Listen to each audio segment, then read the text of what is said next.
Assalamu alaikum wa rahmatullahi wa barakatuhu, everyone. I hope everyone's doing well, inshallah. Welcome to the final of this week's reflections over the lives of the companions. It's already been one whole week since we've been kind of setting up shop and talking a little bit about the reflections from the lives of the companions of the Prophet sallallahu alaihi wasallam, and we are already basically coming to an end for the week, alhamdulillah, and inshallah we will bid everybody a farewell after today and then begin again on Monday, inshallah ta'ala. So today, first and foremost, I hope everyone's doing well. I hope everyone's quarantining is being productive or beneficial in some way or the other. Hopefully you found a talent about yourself that you didn't know. Maybe you're a great artist or a great cook or something like that. I realized over this past week that I can whip up a meal really quickly. I had no idea I could do that. But through desperate moments, alhamdulillah, I found that out. So alhamdulillah, we all find secret benefits and blessings in all these difficult times that we all go through. So today, alhamdulillah, we have the opportunity to talk a little bit about a monumental companion of the Prophet ﷺ. And you know, it's something that I think a lot of people we've heard about at certain points in our lives, but today will really help internalize the story, and stories actually, because this person's life was not just one moment, it was a series of moments through his entire life that really made him who he was as a person. And this session today will really help us as human beings understand the principle that no human being is ever outside of the guidance of Allah, right? I think a lot of times in our communities, unfortunately, we are like masters in diagnosing people to like who they are and what their capabilities or their potential is. We say things like, oh, this person's kind of like, I know who they're like, I know what family they come from, there's no way possible that they're ever going to become like somebody that's good, or we kind of diagnose people through their history and we kind of write them off, and we're just like, you know what, I already know what this person's like. But this narration today, this kind of reflection today, will really help us as people understand this idea that no matter who somebody is, no matter what they have done in their lifetime, there's always hope in Allah guiding that person no matter what your diagnosis actually is, right? Because God knows that we've been wrong so many times about so many people. And today's session will really help us internalize that idea that Allah Ta'ala can truly guide anybody He wills, right? وَلَكِنَّ اللَّهَ يَهْدِي مَن يَشَاءُ, right? There's a verse in the Quran that actually talks about this. Verily Allah guides those who He wills, right? And when Allah Ta'ala ever guides somebody, there's nothing any of us can ever do to turn that around, ever, right? So today's story is going to be a lot about that principle. So today we're going to be talking about a very close friend of the Prophet, a person by the name of Umar ibn al-Khattab radiyallahu an. Umar ibn Khattab, we all know, is his traits. He's actually from the Banu Adi tribe in Mecca. He's from a tribe that basically was known to be like they used to be very kind of business oriented. They used to kind of delegate and trade and this and all that stuff. And he was kind of from this tribe. His father had actually passed away when he was younger, and his mother had kind of moved on in her life. And so Umar ibn Khattab actually fell under the guardianship of a person by the name of Abu Jahl. I know everyone in here has heard of who Abu Jahl is, or if you have not heard of who Abu Jahl really is. Abu Jahl, one thing to kind of say about Abu Jahl, the Prophet ﷺ called Abu Jahl the Fir'aun of his time. So you guys can just sit here and imagine the like difficulty of living with a person like Abu Jahl in your community. Okay, if you are called the Fir'aun of a time, there must be a lot of troubling things about you. And this was the person that Umar ibn Khattab was actually like under in terms of like his raising and his growing up. He was kind of sharpened up by him. He was taught how to trade and do business and all this stuff by a guy named Abu Jahl. And obviously, what really it's true is that we are all victims of people who we spend time with, right? Whether that be good or bad. If you spend time with somebody that's good for you, even if you don't engage in certain the acts that that person does, you will be just very familiar with those good deeds that that person does. For example, if one of your friends just kind of constantly, and let's just say hypothetically that you're not really at the stage where you want to, you're consistently praying all the time, but you have this really amazing friend who, no matter what happens, they always stop and offer their salah, no matter what you're doing, whether it's going out to eat, whether it's sitting and watching a game, whether it's going out at somebody's house or whatever it is. You have that one friend that just, no matter what happens, they always just find that time for prayer. And you yourself are not necessarily there yet, but because of you being around that person, you just have that tendency to think that's a very, very normal thing to do.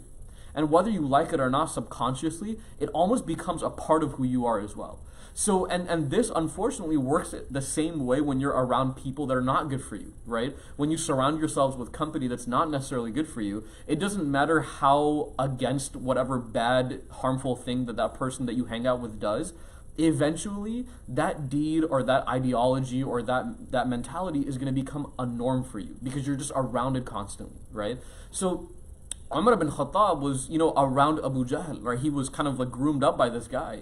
And so Umar ibn Khattab, he grew up kind of like this very like strong personality human being.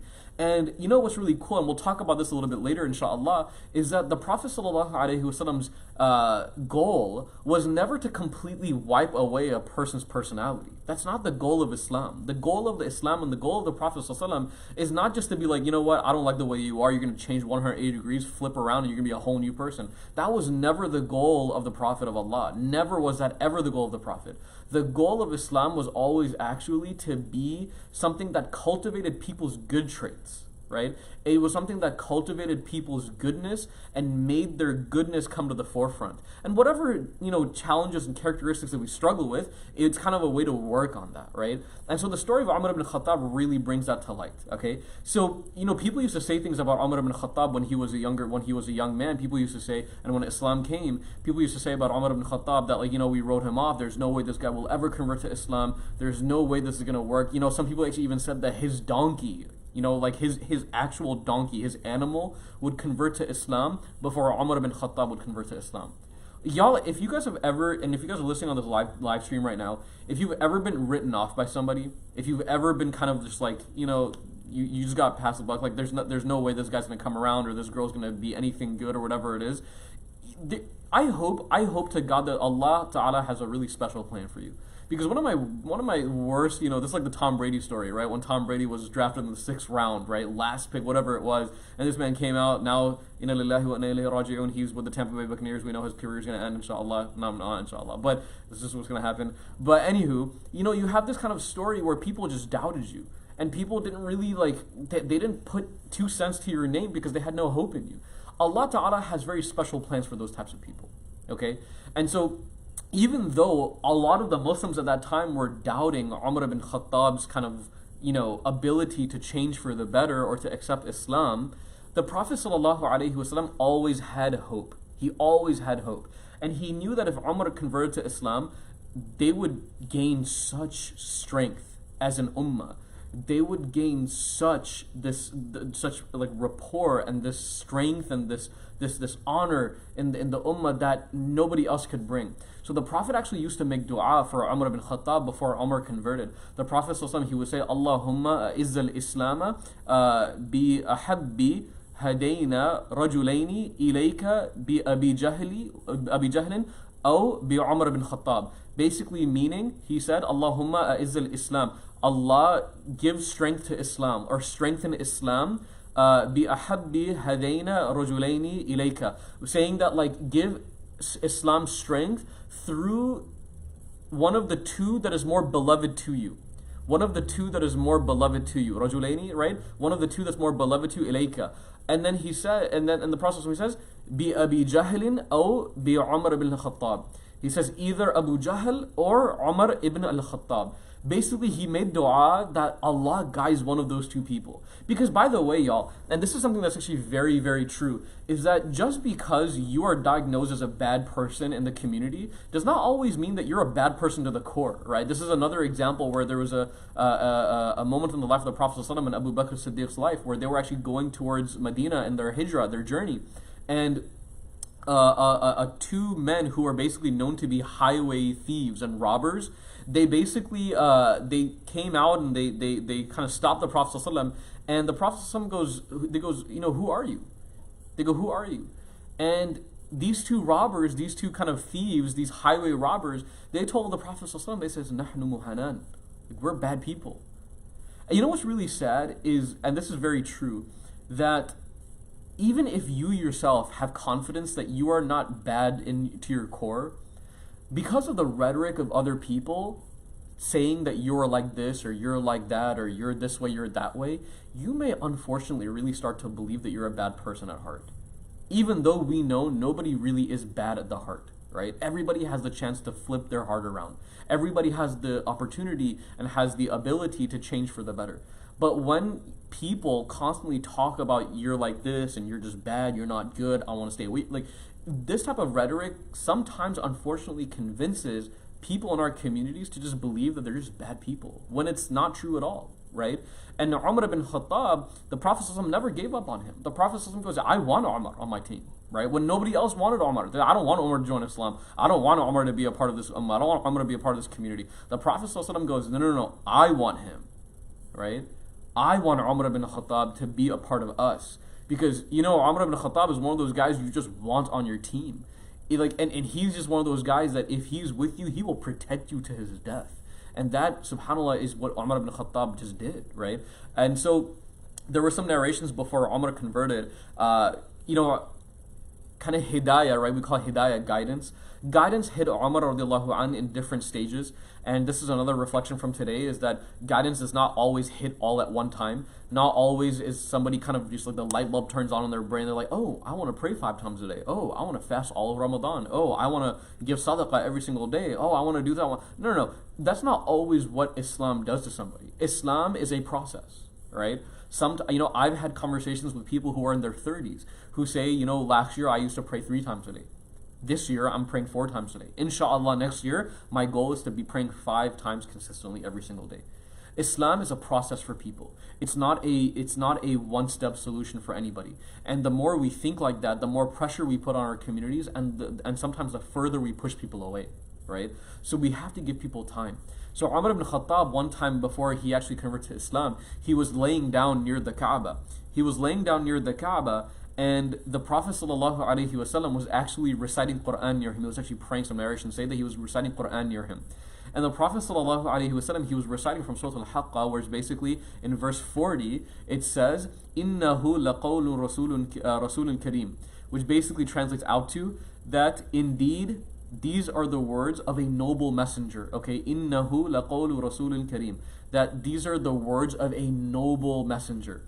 And Umar ibn Khattab is kind of like half dazed, and he's hearing this guy like recite through his peripheral hearing, and he's like, yeah, he's just really good at poetry, right? This guy's he's just good with his words.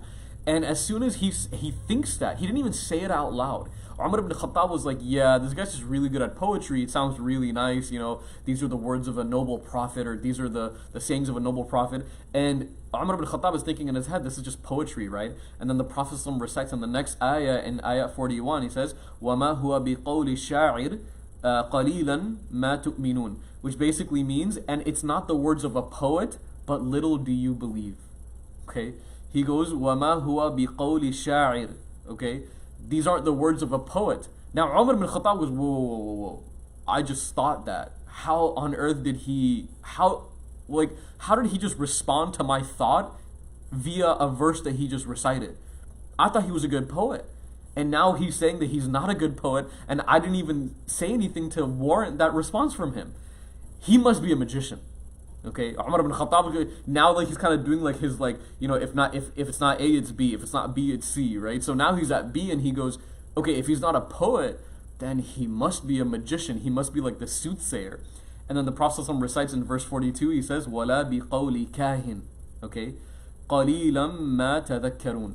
He says, وَلَا بِقَوْلِ كَاهِنٍ, and these are not the words of a soothsayer.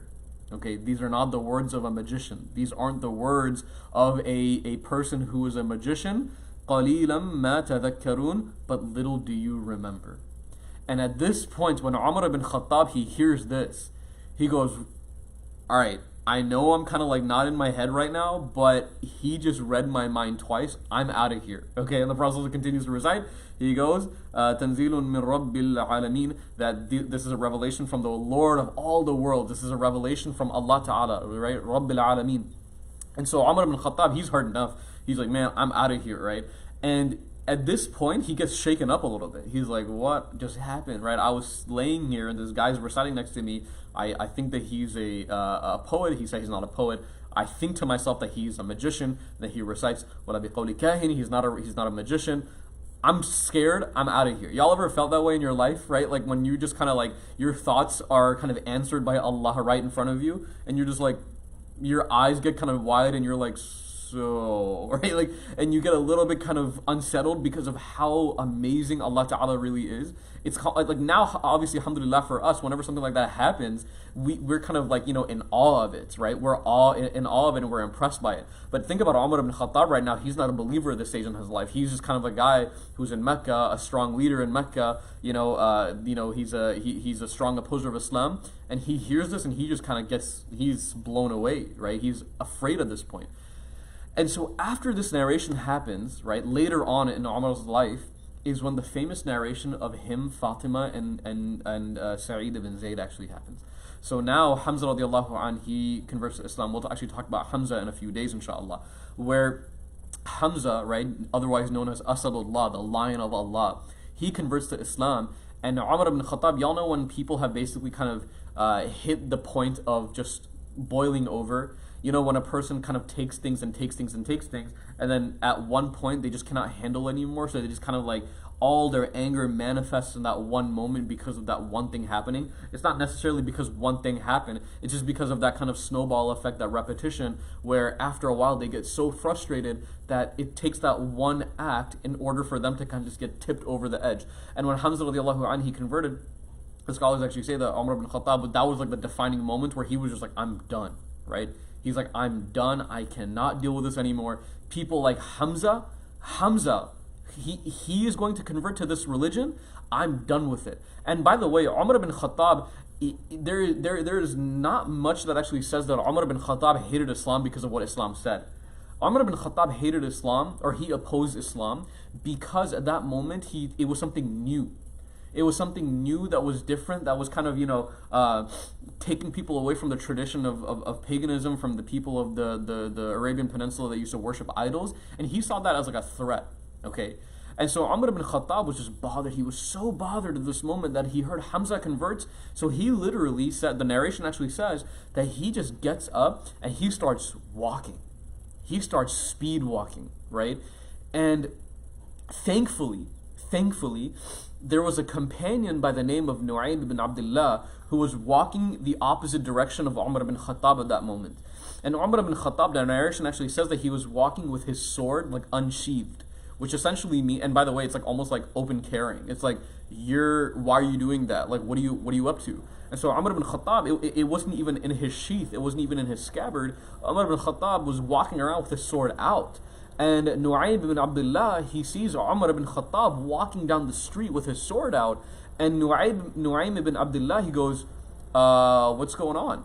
He's like, what are you doing? And Nu'aym ibn Abdullah was actually kind of like one of those low-key Muslims at that time, right? Low-key, right? Where he wasn't really openly practicing. He was only practicing in the home of Arqam ibn Abi al-Arqam, where they were privately praying, privately making dua, because it was too dangerous for them to be praying outside in front of everybody. And so Nu'aym ibn Abdullah, he sees Umar ibn Khattab walking down the street, and he goes, Umar, what's going on? And Umar goes, get out of my way. He goes, where are you going? He goes, I'm on my way to kill him. He goes, I'm on my way to kill him. And Nu'aym ibn Abdullah, by the way, this is like the quick thinking that the companions of the Prophet ﷺ, they had. Nu'aym ibn Abdullah goes, really? He goes, really? You're going to go kill a guy that just says, like, you believe in God? That's why you want to kill him? He goes, you know what? If you're such a big, tough guy, if you're such like a, on the moment, spur of the moment, strong guy, why don't you go check up in your own house? He goes, why don't you go check your own home, right? You have a sister named Fatima and her husband Sa'id. Why don't you go check upon their house and see what's going on in their house, right? And Umar ibn Khattab, the interesting thing is that when things hit home, they hit real hard, right? It's all fun and games until somebody brings up something about your family, and then it becomes like mood shift completely. And Umar ibn Khattab was like, wait, what'd you say? And Nu'aym goes, yeah, go check your house. Go check on Fatima. Go check on her husband Sa'id ibn Zayd. And Umar goes, and he immediately was so focused on going right to the Prophet ﷺ, he changes route completely and makes a beeline towards the home of his sister Fatima. Okay? Fatima radiallahu anha. And he goes straight to his sister's house. And he barges on the door, knocks on the door. And y'all know whenever, you can recognize somebody's knocks, right? For example, for me, I could always recognize my mother's knocks or my mother's walking up to my room. I'd be like just all of a sudden praying my sixth prayer of the day, even though there was not a sixth prayer in the day. I'm like, Allahu Akbar. My mom's like, oh, you're praying, okay. And we just know when it's like a parent coming up the stairs, or you're a guardian figure coming up to whatever it is. And they were like, immediately they were like, okay, this is Umar outside the door knocking hard, okay. And Fatima radiallahu anha and her husband Sa'id ibn Zayd had a Quran teacher at that time by the name of Khattab ibn al-Arat. Okay, Khattab ibn al-Arat was their Quran teacher, literally. And so Khattab ibn al-Arat, imagine this is like the Quran right here. So Khabbab's kind of going through the Quran with them, and he hears the knocking of Umar, and Fatima's like, oh my God, it's Umar, right? Khabbab goes, all right, I'm gonna lock my screen, I'm out of here, y'all have a good time, I'm out. Because people are so afraid of Umar ibn Khattab, they're like, I don't want anything to do with this guy, right? And he's angry clearly, he's knocking at the door with a lot of his force. Khabbab ibn al-Arat was like, yo, I'm gonna check my Quran and I'm out of here. Okay, I'm gonna go hide. And the narration actually says that Khabbab ibn al-Arat actually went and hid. He went and he hid actually.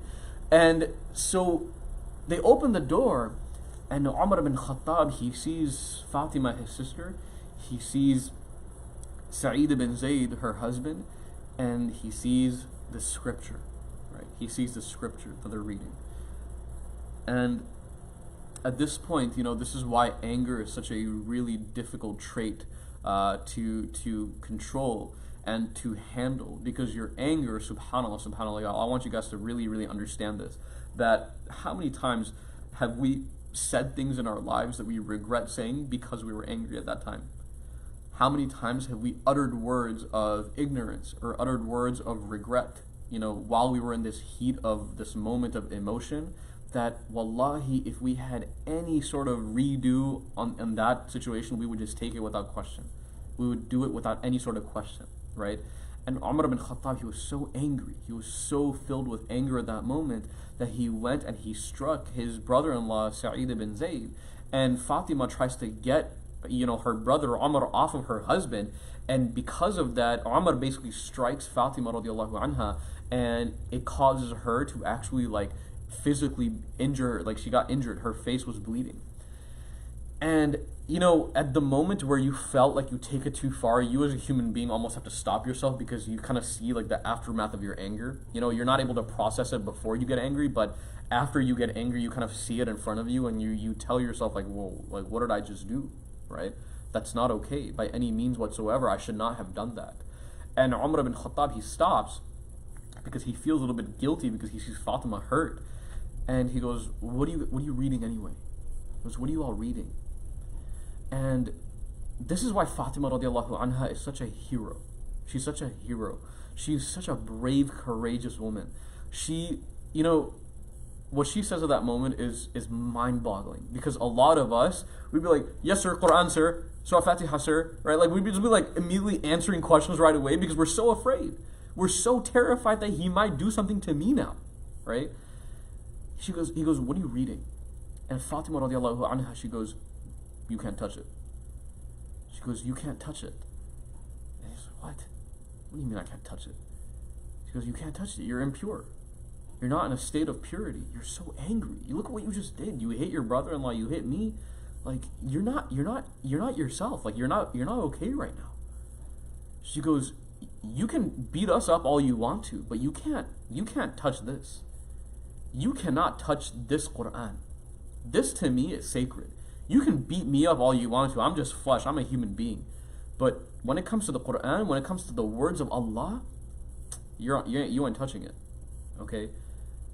And she goes, if you want to touch it, if you want to read it, you gotta go and you gotta make wudu, okay? She goes, if you want to touch it, you have to go and make wudu. You have to purify yourself. You have to prove that you're not just this person who's just run by his own emotions. You have to go and calm yourself down. Go throw some water on yourself, go make wudu. And so Umar ibn Khattab, he goes and he kind of washes himself up, and he comes back and he sits down, and he starts to look, and the surah that they're on is a surah called Surah Taha, the 20th chapter in the Quran. Okay, and Umar ibn Khattab, by the way, was a literate person, meaning he could read and write. He was an educated, literate human being. Right, the Prophet ﷺ was not able to read. He was unlettered. Right, he never learned how to read and write.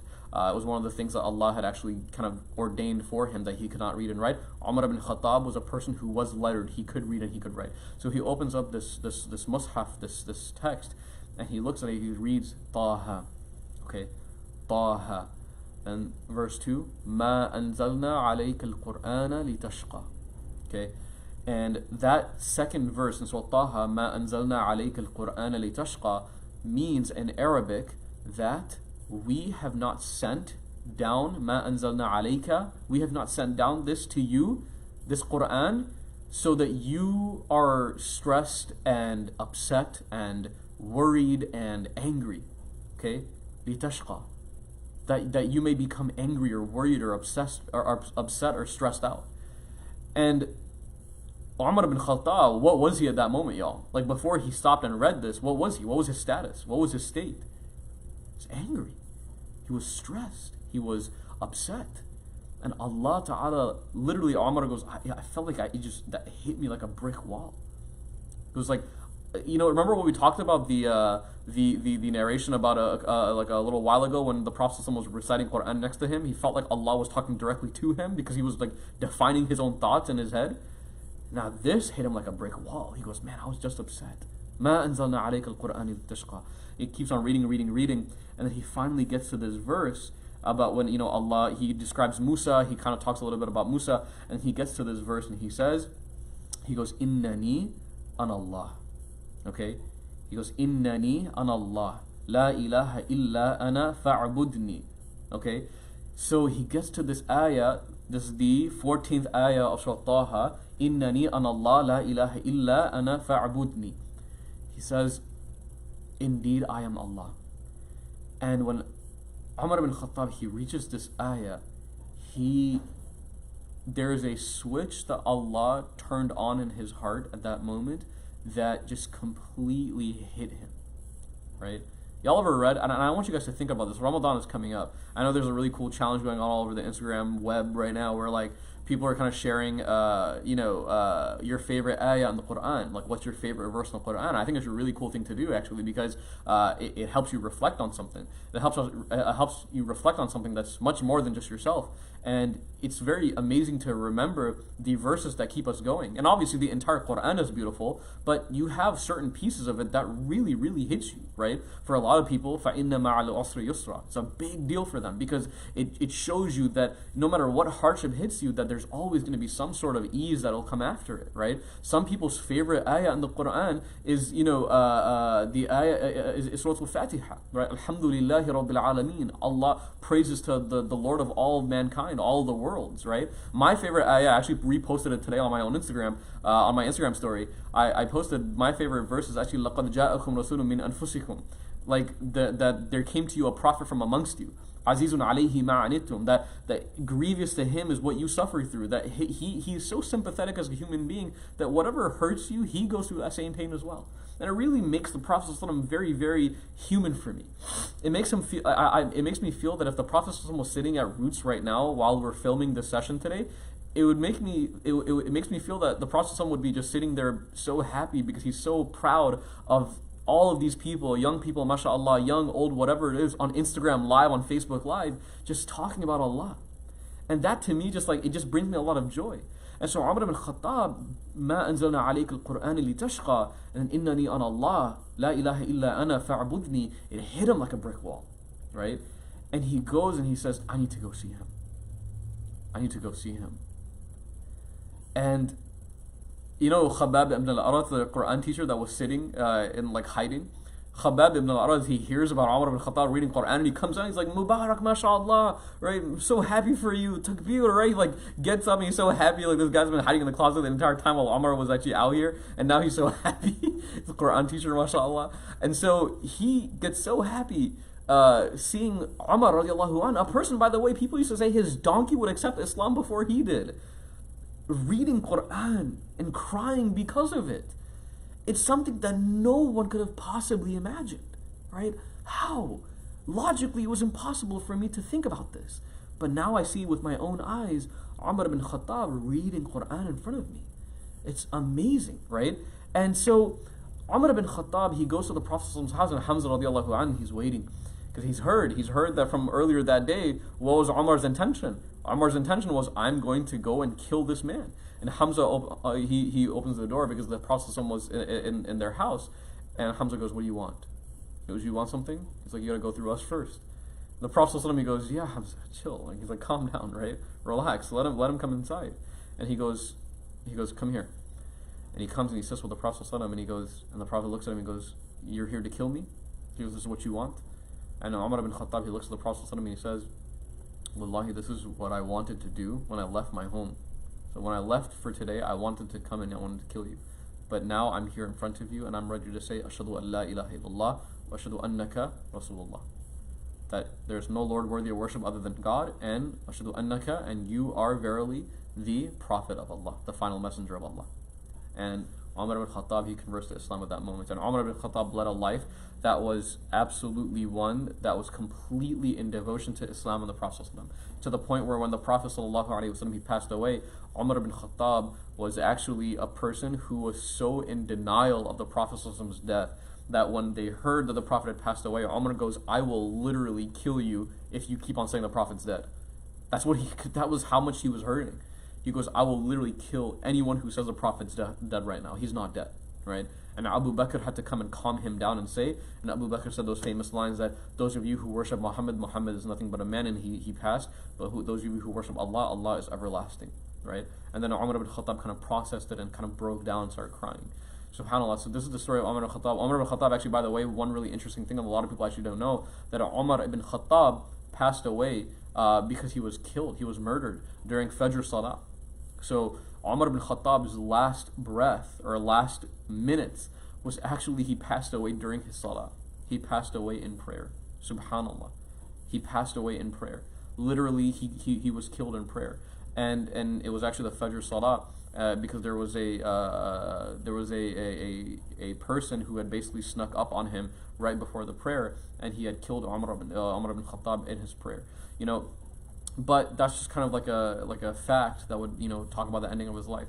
But the entire life of Umar ibn Khattab proves that Islam for people is a process. Okay? Islam for people is a process. And it's not fair for us as people, and we are all, by the way, all works in progress. Nobody sitting here right now, whether you're at home, whether you're on Instagram Live, Facebook Live, whatever it is, none of us hit Islam right away. It was always stages for us, where in the beginning I started to take it a little bit seriously, and afterwards I did a little bit more, and after that I did a little bit more, and alhamdulillah, I am still kind of progressing as a human being sitting here today. Nobody is a finished product. Nobody's a finished product. If you call yourself a finished product, then there's no point of you living here. If you think you're a finished product in terms of Islam and your spirituality, then there's no point of you continuing on this journey. Because spirituality itself is a journey, right? Finding Allah itself is a journey. Okay, and your refinement and your betterment is always a process. It's a never finished project. Okay, it will continue to improve until the day that Allah takes our time away from us. Right, and Umar ibn al-Khattab was a prime example of that. There was a narration that actually said that the Prophet loved Umar ibn Khattab so much that he said that if there was, obviously he says, I'm Khatam Nabiyyin, like I'm the seal of the prophets, but if there was to be a prophet after me, it would be Umar ibn al-Khattab. Could you guys imagine that? Could you guys just imagine, just think about that? It's a person who literally went out and wanted to kill the Prophet one day, and the Prophet was saying about the same man that if there were to be a prophet after me, it would be the likes of Umar ibn al-Khattab. Subhanallah. May Allah Ta'ala guide every single one of us, and may Allah Ta'ala keep us by. Keep us in good faith and good health, inshallah. And may Allah Ta'ala, be a reason why we want to get closer to Him and we love Him, just like Umar ibn al-Khattab did. And may Allah Ta'ala guide every single one of us and protect us and protect our families. And may Allah protect you guys, inshallah. And may Allah Ta'ala relieve us of all of our pain and all of our suffering. And may Allah reward every single one of you for joining in here today. And may Allah bless the series called The Lives of the Companions. And I'll see you guys again, inshallah, starting on Monday. By the way, tomorrow, bi'idhnillahi ta'ala, there will be a really cool opportunity. It's Friday, it's the Yawm al-Jum'ah. And we're going to have a really awesome Zoom. It's on the Zoom app. Where we will be kind of getting together as a group of youth. It's actually only for teens, youth in the kind of community, the Roots community, where we will be doing a Zoom kind of session recapping all of the week's worth of the content that we covered, whether it was the Ramadan Ready series or whether it was the Lives of the Companions. We'll be covering all of that tomorrow at 3 p.m. We'll be sending out a link for everyone who's interested in that, inshallah, tomorrow. And you have myself, I'll be present during the Zoom session, and also we have a lot of mentors around the DFW area that would also help out with that, inshallah ta'ala. Alright guys, jazakumullahu khairan.